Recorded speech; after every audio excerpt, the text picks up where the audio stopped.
রাজধানীর আশুলিয়ায় বাইপাইল আবদুল্লাপুর মহাসড়ক যেন মৃত্যু ফাঁদে পরিণত হয়েছে। এলিভেটেড এক্সপ্রেসওয়ের কাজ চলমান থাকার কারণে শুধু তীব্র যানজট আর ভোগান্তিতেই থেমে নেই, একের পর এক ঘটছে মৃত্যুর ঘটনাও। কখনো খাদে পড়ে, কখনো বিদ্যুৎপৃষ্ট হয়ে মৃত্যুর পাশাপাশি পিলারের শাটার ক্যাপ যানবাহনের উপর পড়ছে। এমন মহাসড়কে চলাচলের সময় প্রতিটি পদে পদে যেন মৃত্যুর ঝুঁকি। তবুও টনক নড়ছে না কর্তৃপক্ষের। আশুলিয়া থেকে মোহাম্মদ শাহিন আলমের পাঠানো তথ্যচিত্রে ডেস্ক রিপোর্ট। রাজধানীর আশুলিয়ায় আবদুল্লাপুর বাইপাইল মহাসড়কে পুরোদমে চলছে এলিভেটেড এক্সপ্রেসওয়ে প্রকল্পের কর্মযজ্ঞ। তবে ধারাবাহিকভাবে এসব কাজ চলতে থাকলেও মহাসড়কের প্রতি কোনো নজরদারি নেই কর্তৃপক্ষের। এই মহাসড়কে চলাচল এখন বেগতিক হয়ে পড়েছে। একের পর এক ঘটছে দুর্ঘটনা, মৃত্যুর মিছিলও যেন বেড়েই চলেছে। এসবের কারণ হিসেবে কর্তৃপক্ষকেই দোষারোপ করছেন স্থানীয়রা। এই যে যানজট পড়ে আছে, তারপরে যেখানে খনন করা হয়েছে, যেখানে পানি জমে আছে, সেখানে তো সবাই তো জানে না যে এখানে কতটুকু গর্ত থাকতে পারে। গাড়ি ঘোড়া তো যাচ্ছে, এখানে তো দুর্ঘটনা ঘটতেও পারে। পাশাপাশি আমরাও যারা পথচারী আছি, পারাপার করতে যাওয়া আমাদেরও দুর্ঘটনা ঘটতেছে। একটা লেগুনা আপনার এখানে মানে 10 থেকে 12 জন যাত্রী নিয়ে লেগুনাটা এখানে বৃষ্টির সময় অনেক পানি ছিল। এই পানি থাকার কারণে এখানে কোনো বিপজ্জনক কোনো কিছু দেওয়া ছিল না। যাই বললা ড্রাইভারও দেখতে পারে নাই, গাড়িটা খাদে পড়ে যায়। এর ভিতরে অনেকজন মারাও গেছে, আমরা শুনতে পারছি। নারী শিশুতে ভর্তি করা হয়েছে। সচরাচর এই বৃষ্টিটা হইলেই সচরাচর এইসব ঘটনা ঘটিয়ে থাকে। প্রশাসন কর্তৃপক্ষ কোনো ব্যবস্থা নিতেছে না। সাধারণ মানুষ তো দিশেহারা, কি করবো? সাধারণ মানুষ কার কাছে বিচার দিব? বাইবেল থেকে জামগড়ার রাস্তার অবস্থা ভালো না, আর প্রচুর পানি, মানে এক প্রকার সমুদ্রই বলা যায় আর কি। মনে হইলো আমি মাত্র বাইবেল থেকেই আসলাম, মনে হইলো যে সমুদ্র দিয়েই আসছি। গত পরশু দিনে যে বলিভদ্র ফ্লাইওভারের সাথে যে লিঙ্কটা করতেছে, ওইখানে আপনার ওই এটা খোলার সময় যে যন্ত্রপাতি সব একটা খবর বেনে উপরে পড়ে গেছে। যদি প্রাইভেট কার বা বাস বা যদি ছোট ছোট অটো রিক্সাগুলো হতো, তখন এখানে অনেক লোক মারা যেত। এটা আসলে যারা এলিভেটরে কাজ করে, এটা আগে জালি ছিল। ওই জালিটা মূলত থাকলে আপনার অনেকটা সেফটি ছিল। এই জালিটা ওরা নিয়ে গেছে না জানি না। জালিটার কারণে আসলে এই দুর্ঘটনার কারণে 3 জন লোক মারা গেলে আর 3 জন নিখোঁজ। এখানে প্রায় সময় এরকম অ্যাক্সিডেন্ট হয়, আর যখনই বর্ষা হয়, বর্ষায় তো পুরো রাস্তা তলায় যায়। আর এই ডাবার মতো এরকম ডবা নালা সব জায়গায় আছে, জামগড়া এরিয়ায় পুরো আশুলিয়া থেকে বাইপার পর্যন্ত আপনি যাবেন, নিরাপদে যাইতে পারবেন না। আপনি আজকে নতুন আসছেন এখানে, আপনি তো আর জানেন না যে ডাবা আছে না কি আছে। আপনি যে গাড়ি চালাই যাচ্ছেন, আপনি পড়ে গেছেন খাদে পথে। এই 2টা লোক মারা গেছে। এই 2টা লোকের পরিবার কি অবস্থা চলতেছে আজকে। এসব দুর্ঘটনায় আহত হচ্ছেন অনেকে। ক্ষতিগ্রস্তদের ক্ষতিপূরণের পাশাপাশি এই মহাসড়ক সঠিকভাবে সংস্কারের পদক্ষেপ নেওয়ার জন্য একাধিকবার মানববন্ধন ও বিক্ষোভ করেছেন স্থানীয়রা। তবুও যথাযথ পদক্ষেপ নিচ্ছে না কর্তৃপক্ষ। আমি কর্তৃপক্ষের দৃষ্টি আকর্ষণ করতেছি যে এই রাস্তা দিয়ে মানুষ চলে না। আপনারা তো আসেন, এসি রুমে বসে হাওয়া খায়েন না, আমাদের রাস্তাটা এসে দেখেন।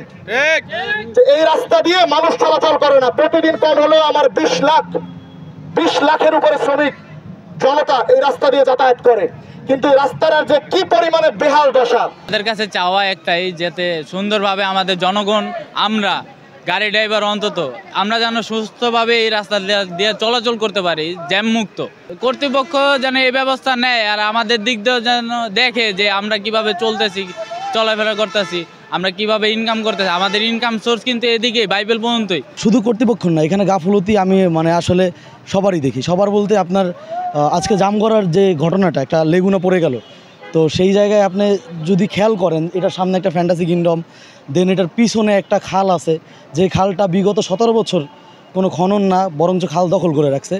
এবং যদি আমি বলি, ক্লিয়ার কাট বললে রাঘব বোয়ালরাই দখল করে রাখছে।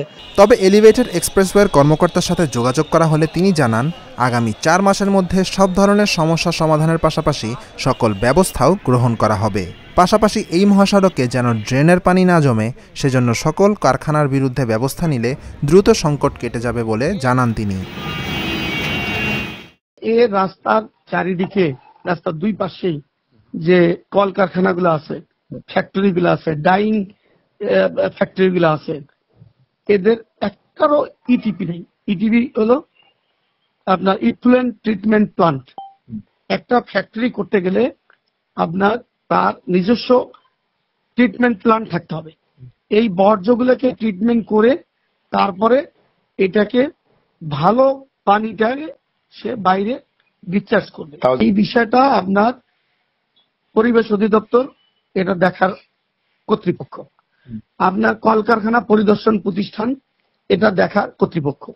আমি এই দুইটা জায়গাতেই চিঠি লিখছি, পার্সোনালি টেলিফোনে কথা বলেছি যে ভাই আপনারা আসেন, এখানে এই স্টেক হোল্ডার গুলোকে নিয়ে একটু বসেন, এই কলকারখানার মালিকগুলোকে নিয়ে একটু বসেন, একটু সচেতনতা সৃষ্টি করেন, কথা না শুনলে জরিমানা করেন। জরিমানা তো আমি করতে পারবো না, তারা পারবে, তাদের এখতিয়ার এটা।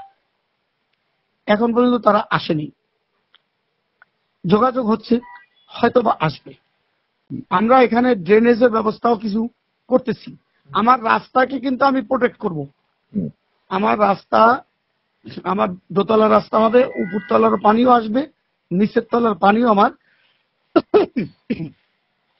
পাইপ দিয়ে চলে যাবে আউটলেটে, রাস্তায় পানি জমবে না, রাস্তা আমার উঁচু হবে। কিন্তু আপনার এই কলকারখানার বর্জ্য পানি আমার রাস্তায় তো আসবে না, আমার ড্রেনেও আসবে না। আমি সে ব্যবস্থা করতেছি না, আমাদের সে ব্যবস্থা নাই, ডিজাইনে সেভাবে ধরা নেই। এখন এই মানুষগুলোকে আইনের আওতায় আনতে হবে, তাদেরকে নিজস্ব ব্যবস্থাপনা করতে হবে। এই জন্য আমি চিঠি লিখছি, দেখি কতটুকু করা যায়। কনস্ট্রাকশন কাজ চলতেছে, এখানে একটু সমস্যা হবেই, এতটুকু আপনাদের মানতেই হবে।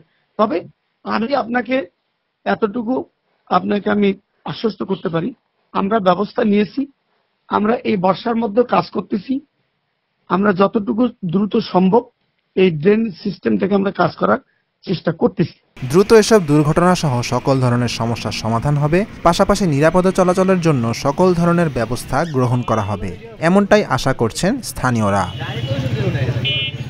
Dhaka journal news desk.